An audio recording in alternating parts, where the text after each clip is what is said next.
In short, I will offer directly and indirectly every benefit and happiness to all beings my mothers. I will practice in secret, taking upon myself all their harmful actions and sufferings. Okay, so we talked about my mothers, yeah, and how important it is to have a sense of closeness with other sentient beings. We have to see them as endearing. If we don't see them as endearing, we're not going to be able to generate love and compassion towards them. So one way to see them as endearing is to see them as our mothers and having been kind to us as our mothers. Another way to do that is in the equalizing and exchanging self and others tradition. And there we think of the kindness of sentient beings, not just when they were our parents, but across the line, across the board, because everything in our life, our whole ability to stay alive, is due to the kindness of other living beings. So whatever job they do in society, we reap the benefit of it. Yeah, and all we have to do is look around, and there's lights and there's a building, and there's heat on cold days, and sometimes aircon on hot days, depends. And, we have food and everything else. And all of this comes about due to the kindness of others. And so when we think about that, then a real feeling of endearment comes for other living beings. And I talk a lot about this meditation because, personally speaking, I found that thinking about the kindness of others and feeling them as endearing has really changed my mind a whole lot, I went from feeling, how you feel kind of left out and not appreciated enough and, all this kind of stuff, to really seeing, wow, I've been the recipient of tremendous kindness in my life, and I really have nothing to complain about. Yeah, and actually everything to rejoice at.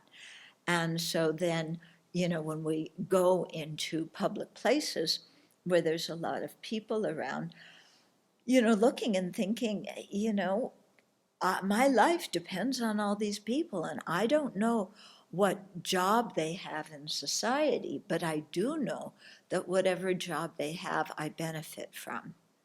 Yeah. And so it's also made me much more aware of people who I see working, and if you have to call the complaint department about something, to be polite to those people and to thank them. And when you drive by people fixing the telephone lines or the electric lines, especially the electric lines when they go out in the middle of winter, it's like you feel really grateful and you tell them. And garbage collectors, you thank them for what they're doing.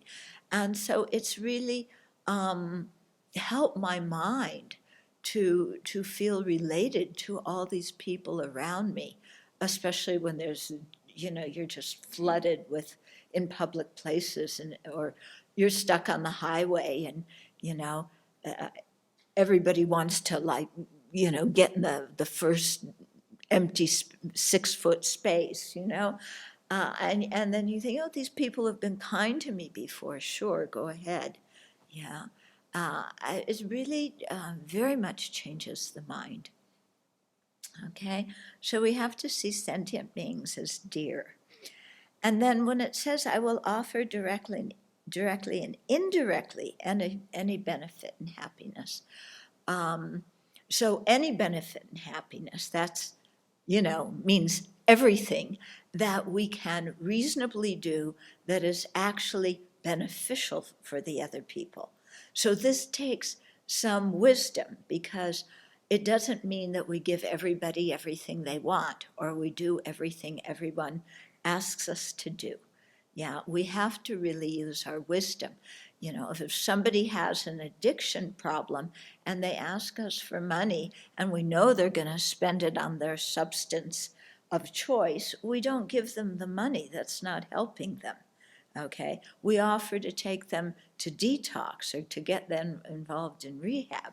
That's really beneficial, okay? So we really have to think when, people are unhappy about something, what is really going to help them? And in some situations, it's giving them what they're asking for. In other situations, it's saying no and helping them to wake up to the reality of what's going on in their mind. Okay? So giving benefit and happiness to sentient beings doesn't mean that we're a people pleaser right now. It means that we're working for the benefit of sentient beings long term. Okay? Sometimes people may not like you right now because you're trying to benefit them long term. Okay? But if you're not attached to your reputation, then or to praise, then you're okay with that because you know what you're doing is really going to help the person in the long term. Okay?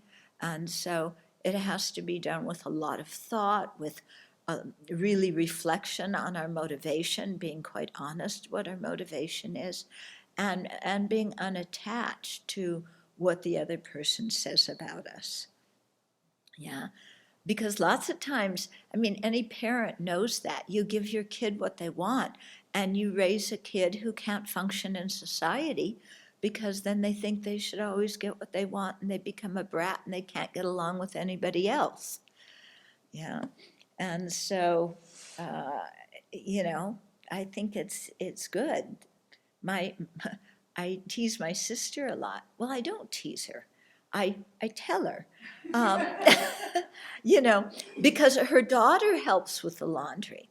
Yeah, her son, he's a big athlete, but he can't get the dirty clothes quite in the hamper. They kind of miss the hamper, And then she does the laundry. And I keep telling her, he has to learn to do his laundry because otherwise, when he has a roommate or if he gets married someday, this is going to be the cause of problems because he doesn't know how to take care of himself or he thinks that somebody else should do it. Okay? So, but he's very lucky that she's his mother and I'm not because she hasn't changed. And, But he's a good kid. He's a really good kid anyway. Yeah, but it's that idea, okay, that we really think long term what is helpful to people. And then directly benefiting them means right here and now in the present situation, we give every benefit and happiness to them. Indirectly means that when we can't directly help them, we don't just like block them out of our awareness, but we do the taking and giving meditation.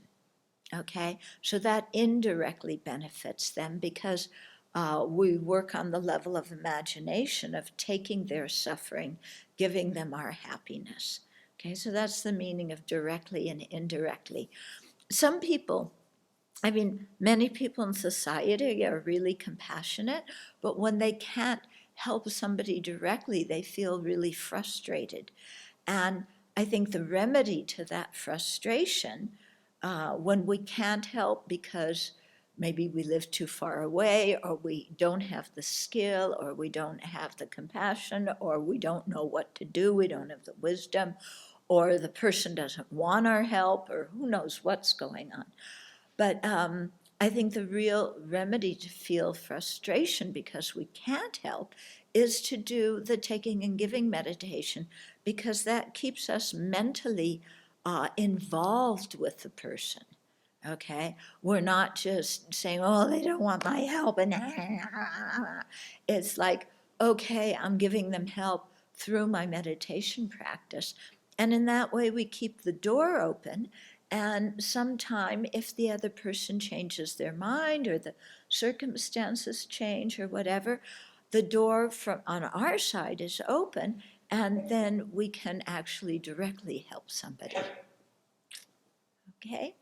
So we'll pause here because the last two lines talk about the taking and giving, and that'll take a little bit more time.